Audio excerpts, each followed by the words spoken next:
প্রশ্ন করেছেন, জামায়াতের আমির বলেছেন ক্ষমতায় গেলে শরিয়া আইন বাস্তবায়ন করবেন না, সংখ্যালঘুদের আশ্বস্ত করেছেন। তো জামায়াত তো এতদিন বলেছে যে আল্লাহর আইন চাই, এই বিষয়ে আপনি কি বলবেন? আসলে জামায়াত ইসলামীর আমিরের কোনো খণ্ডিত বক্তব্য নিয়ে আমি মন্তব্য করতে আসলে চাই না। পূর্ণাঙ্গ বক্তব্যটা আমার শুনলে ভালো হইতো। তিনি আসলে কি বলেছেন, ন্যাশনাল খ্রিস্টান ফেলোশিপ অব বাংলাদেশের সঙ্গে বৈঠকে তিনি এই কথাটা বলেছেন। আমি আবারও বলছি, দুঃখিত, আমি পূর্ণাঙ্গ বক্তব্যটা শুনলে আমার উত্তর দিতে আমার ভালো হইতো আর কি ব্যাপারটা। তবু আপনি যতটুকু বলেছেন অতটুকুর পরিপ্রেক্ষিতে বলতে চাই। আসলে জামায়াত ইসলামী একটা বিরাট একটা বেকায়দায় পড়েছে। যেমন ওনারা যখন রাষ্ট্র ক্ষমতার চিন্তা করছেন এবং লার্জ স্কেলে যখন এখন যাচ্ছেন, তখন নারী নীতি নিয়ে উদারনৈতিকতার পরিচয় দিতে হচ্ছে।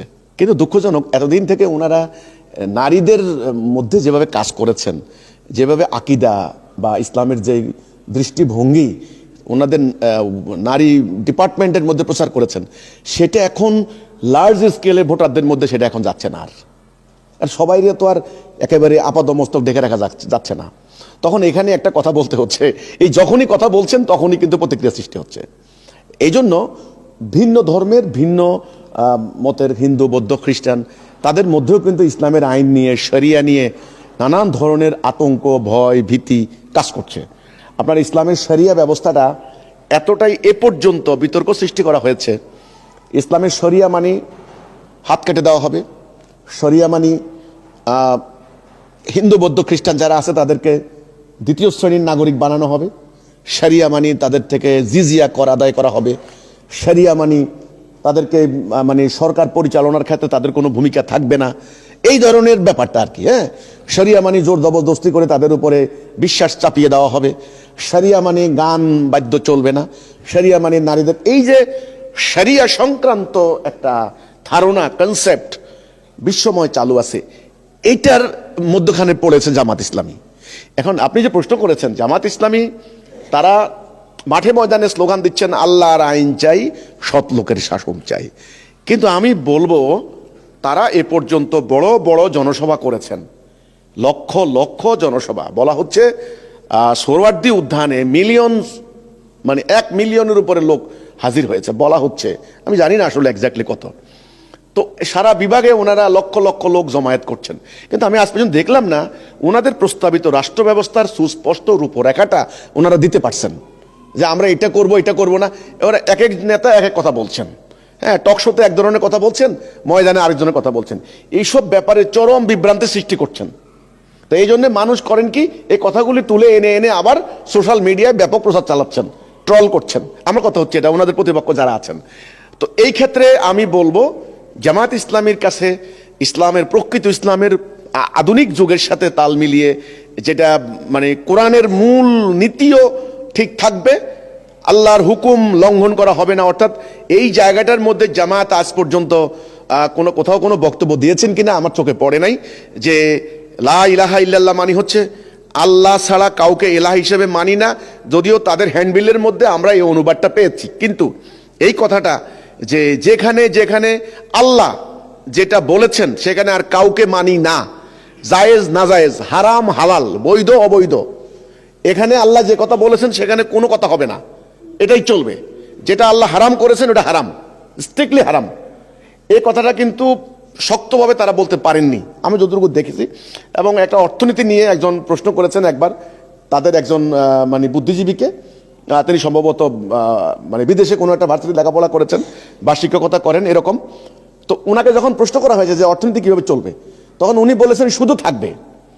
আমি যদি আমার ভুল না হয়ে থাকে, কারণ হলো মানে বিদেশি ব্যাংকগুলো যদি সুদের ব্যবসা করতে পারে, এই ধরনের একটা জবাব তিনি দিয়েছেন। অর্থাৎ আমি দেখলাম যে জামাত বড় বড় জনসভাগুলির মধ্যে তারা যদি প্রতিপক্ষকে, আওয়ামী লীগকে, ফ্যাসিস্টকে বা তাদের বিরোধী শক্তির বিরুদ্ধে প্রত্যেকটা বক্তা দাঁড়িয়ে একই ধরনের বক্তব্য দিলেন, সেটা না দিয়ে তারা যদি প্রকৃত ইসলামের রূপরেখাটা সবাই মিলে একই ধরনের কথা হবে, একই ধরনের, এই আমাদের নারী নীতি, এই আমাদের শিল্পনীতি, এই আমাদের পররাষ্ট্র নীতি, এই আমাদের সামরিক নীতি, এই আমাদের অন্য ধর্মের প্রতি আমাদের এই নীতি, অর্থাৎ একটা একটা করে যদি নীতিমালাগুলি পরিষ্কার করে বলতে পারেন, তাহলে আমার মনে হয় এই ধরনের সন্দেহ থাকবে না।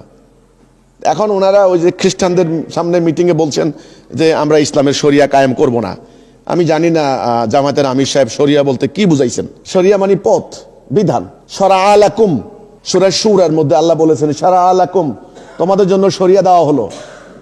তো যদি বলেন শরিয়া কায়েম করবেন না, তাহলে কি কায়েম করবেন? তো আল্লাহর বিধান অস্বীকার করলেন। শরিয়া তো কায়েম করতেই হবে। শরা শব্দটা কি? শরা আলাকুম, তোমাদেরকে শরিয়া দেওয়া হলো। এটা তো কোনো মুমিন বলতে পারেন না যে আমরা শরিয়া কায়েম করব না। শরিয়া হতে পারে দুই প্রকার, আল্লাহর দেওয়া শরিয়া, মানুষের তৈরি শরিয়া। এই কথাটা শরা, শরা আছে না যে পানির নালা, ওই যে খেতে দেওয়ার জন্য, ওই শব্দটা ওখান থেকে আসছে। আপনার ডিকশনারি খুলে দেখেন না। চলার পথ, সোজা কথা, চলার পথ। ওই যে সিরাতুল মুস্তাকিম বলে না, সিরাতুল মুস্তাকিম সহজ সরল পথ। আল্লাহ বলছেন আমি দিছি তোমাকে শরিয়া, আল্লাহর দেওয়া শরিয়া। সেটা হলো সহজ সরল, সিম্পল, উদার, মানবতার কল্যাণকামী, সকল ধর্ম মত পথের মানুষের মুক্তির জন্য দিশা। এটা হলো শরিয়া। ইসলামের রাষ্ট্র পরিচালনার বিধানও আছে, আধ্যাত্মিক বিধানও আছে। দেহ, আত্মা, শরিয়া এবং মারেফত, এটা নিয়েই কিন্তু ইসলাম। কাজে যদি উনি একথা বলে থাকেন যে আমরা শরিয়া কায়েম করব না, আমি কিন্তু আগে বলেছি, আমি কিন্তু ওনার পূর্ণাঙ্গ বক্তব্য শুনি নাই, আংশিক শুনে কিন্তু আমি পূর্ণাঙ্গ কথা বলতে পারছি না। যদি বলে থাকেন তাহলে কিভাবে বলছেন আমি বুঝতে পারছি না। আলহামদুলিল্লাহ, এই ক্ষেত্রে আমরা হিজবুত তৌহিদ আন্দোলন, আমরা ইসলামের তৈরি রাষ্ট্র ব্যবস্থার কি ধরনের প্রস্তাব চাই, আল্লাহর কোরআনকে সামনে নিয়ে আমরা আল্লাহর কোরআনের উপর ভিত্তি রেখে তাওহীদ ভিত্তিক রাষ্ট্র ব্যবস্থার রূপরেখাটা আমরা তুলে ধরেছি। আমরা একদম পরিষ্কার, আমাদের এখানে কোনো দ্বিধাদ্বন্দ্ব নাই, কোনো সংকট নাই, কোনো সংকোচ নাই, আমাদের কোনো মানে আপনার টুইস্ট করে কোনো কথা নাই। আমরা আমাদের তাওহীদ ভিত্তিক রাষ্ট্র ব্যবস্থার প্রস্তাবনা নিয়ে আমরা হিন্দু বৌদ্ধ খ্রিস্টানদের মধ্যেও কাজ করেছি, আমরা বিশ্ববিদ্যালয় প্রফেসরদের মধ্যেও কাজ করেছি, আমরা গণমাধ্যমের সামনে তুলে ধরেছি, এবং আমরা সভা সমাবেশ করে আমরা এটা চাই, এই আমাদের প্রস্তাবিত রাষ্ট্র ব্যবস্থা, এটা আমরা চাই। এটা কিন্তু একমাত্র আমরা হিজবুত তৌহিদ পরিষ্কার করে তুলে ধরেছি। আমার কথা হলো, আপনি যে প্রশ্ন করেছেন যে আমাদের আমির বলেছেন আমরা শরিয়া কায়েম করব না, তাহলে এটা নিয়ে একটা বিতর্ক সৃষ্টি হবে। তাহলে একদিকে আপনারা বলছেন আল্লাহর আইন চাই, তাহলে আল্লাহর আইন কায়েম করলে শরিয়া বাদ দিবেন কেমনে? এই জন্য আমি বলছি যে যেহেতু আগামীতে নির্বাচন, জামায়াতের মতো বড় ইসলামী দলের উদ্দেশ্য মানে উচিত হবে ওনারা আসলে কি চান, সবাই মিলে থানা আমিরে একই কথা বলবেন, কেন্দ্রীয় আমির যে কথা বলবেন একই কথা বলবেন, বুদ্ধিজীবীরা টকশোতে যে কথা বলবেন, একেবারে কৃষক শ্রমিকের সামনে ক্ষেত খামারে একই কথা বলবেন। কথার কোনো বৈপরীত্য হবে না। ওই গণমাধ্যমের সামনে এক কথা, ওই আপনার বিদেশি মিশন দূতের সামনে এক কথা, আবার নিজেদের কর্মীদের ভিতরে আরেক কথা। আমার মনে হয় এগুলি ব্যাপকভাবে কনফিউশনের সৃষ্টি করবে। আধুনিক যুগে কথা থাকে না। এই জন্যে আমি মনে করি সিম্পলি সরলভাবে আগামী দিন কোন ধরনের ইসলাম ওনারা চান সেটা জনগণের কাছে পরিষ্কার করে তুলে ধরবেন। এই